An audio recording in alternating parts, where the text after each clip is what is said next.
Fragspawn here. I just wanted to have a quick video about VORs.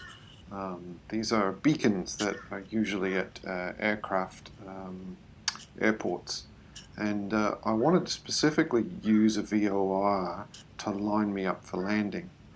So I've set up a scenario. I'm sitting on the runway at Proserpine, and I'm setting up the course and heading information for the autopilot.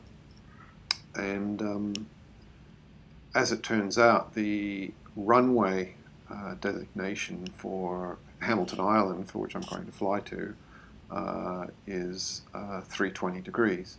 So I've whacked in a 90-degree heading to head out to sea, so due east, and then I'll make a northerly change based on an autopilot queue that is listening to a VOR at Hamilton Airport. So I'm just zooming in now and just I'm going to set the radios for VOR1 and VOR2. At the moment, VOR1 is set for the airport that I am at the moment, so it's 0.5 miles to that VOR. But I'm going to reprogram that, so I'll take 113 and move it to VOR2, but program in 14.4, which is our Hamilton Island destination. And the first thing, well, let me just program in that second one.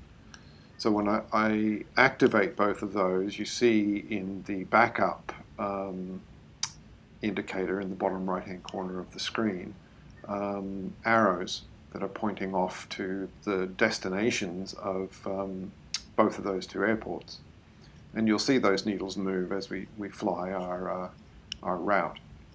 And then the secondary heads-up display, you usually see a DME figure, which is the distance to each one of those waypoints, those markers. Having set the computer, I'll throttle up and give a bit of flaps to the 7378 that I've got here. I've also sort of taken a lot of fuel off, so there's a load that will allow me to hopefully stop in time of these short runways in regional Australia. So I'm just waiting for V1 and V2, and then we'll rotate.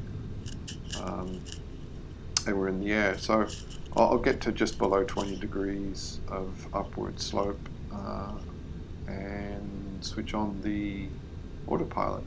So I've got altitude set. I'll set us onto the GPS course, and also auto throttle has been set for 210 knots.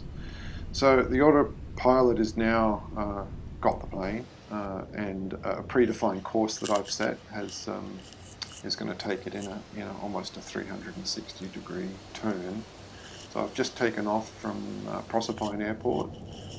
This is a tiny two-terminal facility in the Whitsunday region of far north Queensland. So the plane will continue banking at 30 degrees around to meet up with its assigned course. And just pointing at the two arrows. So the white arrow, the arrow on top, is VOR1.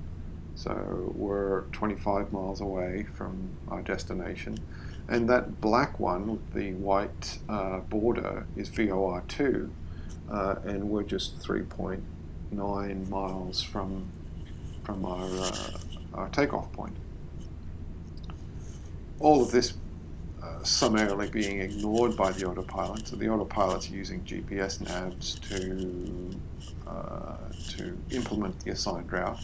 So I'm just zooming in here to see whether we can catch a glimpse of the airport as we roll out of this bank. So there it is there, coming down. and you can see in the arrows, that darkened arrow in that circular display down the bottom there is pointing at the airport we've just taken off of. And the white arrow will be pointing out to the ocean there somewhere where our destination airport's to be. So Proserpine is to our right, and we'll be flying over the town of Proserpine for no good reason. I'm sure if you looked at the charts for both of these airports, there will be a completely different set of flight rules than I'm implementing here. I simply want to show you how to use that course and heading and VORs to get you to your destination. So at the moment we're flying to a course, and I've turned the heading hold, or the course, sorry, the heading hold, that's that dotted line, to a similar course to the one that GPS is taking us to, because at some point I'm going to have to switch from GPS to nav mode in order to get the plane to bank to that 320 degree alignment that I need to automatically align myself with the runway. So using VORs, I suppose, is a little bit like using the sextant or navigating by the stars. I think in most modern jet airliners there's a use of GPS, which is quite common. But in stock Flight Simulator 10 FSX, there tends to, well, most of the planes don't have a working navigation computer, which is the box of buttons just to the right of my right knee.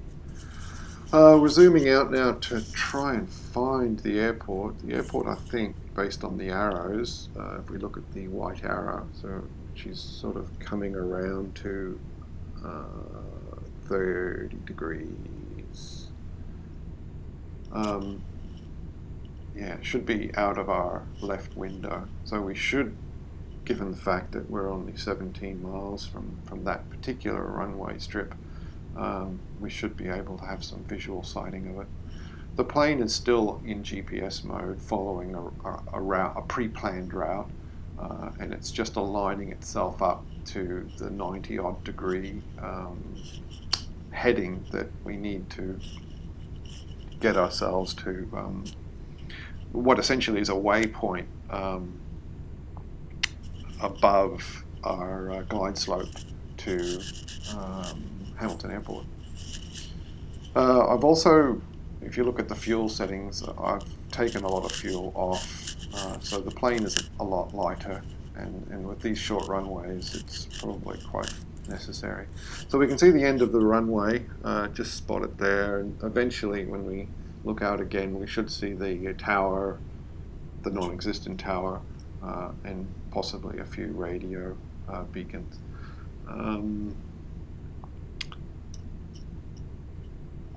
I think if this implementation of the stock 737 was more functional, I may be able to not rely so much on that backup pair of arrows in the middle of the console, well, between the engine status display and my course display down the bottom. Those two sets of arrows are helping me identify where I am in relation to the airport, the actual physical position of the airport. So if it was foggy or stormy or what have you, and I didn't have a range of the 20 miles that I've got here, I should still be able to line up with the runway quite successfully, given the need to vector myself based on these VORs. So we're 15 miles from our source and about 15 miles from our destination. And now I'm just going to sit here and watch that white arrow move or sweep across to the heading that I need, which is 320. So the arrow will continue to sort of move to the point that I want.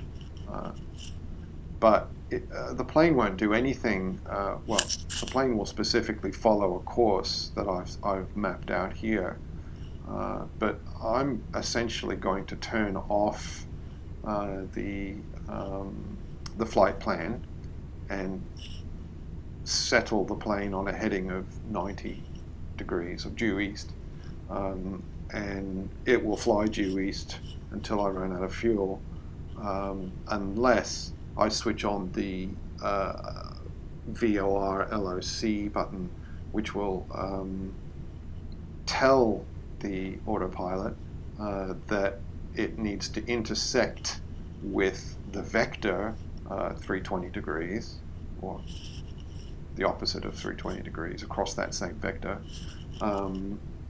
to turn the plane to meet with that. One thing that I want to note, though, is that unlike an ILS landing, this particular technique does not line you up with the runway. It'll line you up with a vector that may be parallel with the runway, because the actual VOR station might not be specifically on the runway. It could be aligned, plus or minus a kilometer either side of the runway. But for all intents and purposes, when you're, I don't know, 6 miles out, it's good to be on the correct heading. And you can make very minute changes to your heading when you're aligned with the runway. So I'm just trying to spot where a runway is, and you can see it way out there. We're slowly lining up with the runway, which means it's about time to switch off the heading hold button, and then switch on the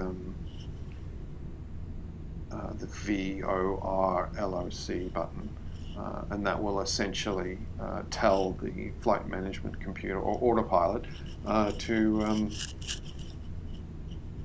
make that turn for us.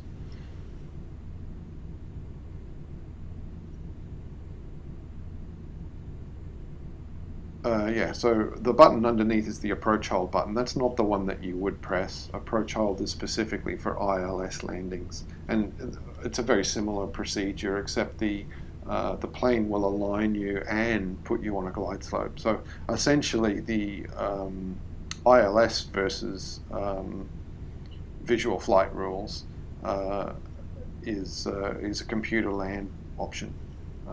We're not doing that.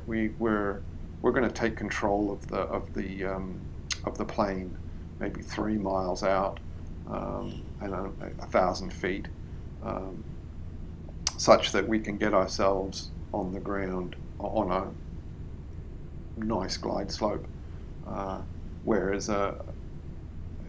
if you listen to the procedures associated with ILS landing, the trick there, I think, is to release autopilot at 500 feet and glide in. And by the time you're at 500 feet or a couple of miles from the runway, you're well and truly on the glide slope and quite safe. So the plane is going to turn now automatically. So to meet with that vector. So if it's 320 minus 180. So we've got the vector specifically of 140. So we're flying into vector 140 and heading for 320.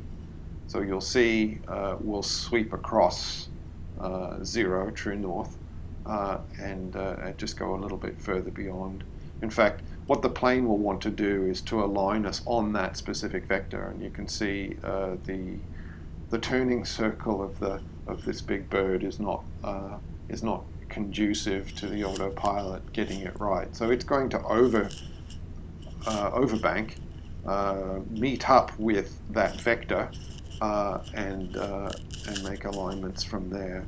So I didn't check how far we are from the airport there, but we're probably 10 miles or so. Can't read that. So So if we just zoom in, yeah, we're 15 miles from our destination and 32 from the source. But you can see there, the flight plan shows us vectoring into the airport, and the autopilot using the VOR is going to align us mostly to that point, but pretty much align us to exactly the runway direction. So I'm going through a pretty bastardized checklist of slowing the aircraft down, bringing us to a slightly lower altitude, and you can see down there there's a little bit of a runway. We're not quite aligned with it, but the plane will take us to a pretty close approximation, and that's without any sort of hands on the flight controls directly anyway.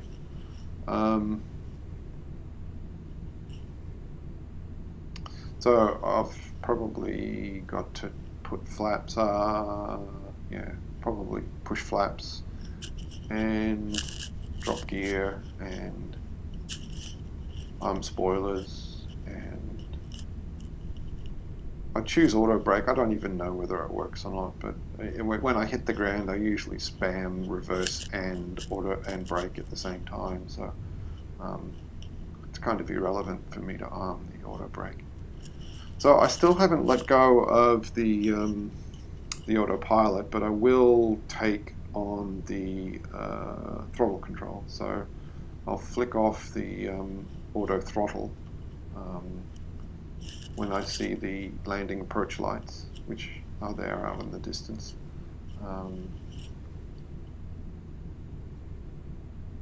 Okay, so just twist about the throttle. I tend to just use my ear to identify whether I'm spooling at a similar speed to what the autopilot was doing. But the right thing obviously would have probably looked at engine controls. So you can see the approach lights on the runway. I now have only control over the throttle, and I'd like to sort of stay down at about 180 knots. So I'm going a little bit quick at the moment, and I'll probably, oh geez, probably go full flaps just to slow me down a bit more. So I've chosen to turn off all aids. So now I'm choosing my own glide slope, my own speed rate, and direction. And I'm not really lined up with the runway proper. I'm pretty damn close.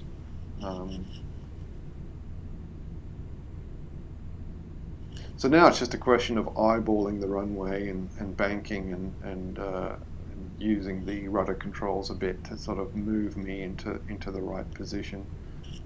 I may bounce up and down a little bit. My rate of descent might be inconsistent, but I think I should be able to touch the wheels on the ground. And there we are. We're more or less lined up with the runway. I'll have to bank across a little bit just to come back at things. Don't sink. So my rate of descent is a little bit too quick. Don't sink. I think I'm a little high for where I am anyway, so Don't sink. I'm probably going to come in a little bit hot, a little bit quick. Don't sink. Just to get the wheels. I keep my eye right at the end of the runway and just try to keep the nose pointed at that runway, which results in a fairly fast rate of descent. And then I'll flare pretty late in the scene. So you can see I'm starting to flare a little bit because I'm happy. My knots would be pretty high at the moment. But I'm not at fully laden flight, so this sort of 1.5 kilometers of runway should be enough to pull up on. So flare, flare, flare, flare, flare on the ground. So I'll just spam F2 and auto brake. And why isn't my rudder working? I don't know. Oh well, there it is. It's coming back. So I've destroyed a few $1 million worth of runway equipment and possibly the plane. But I'm not wet. I've managed to stop at the end of the runway, which is a pretty decent feat for the length of runway of Hamilton Island. So that's how you use the VOR beacons at every airport to line yourself up on the vector of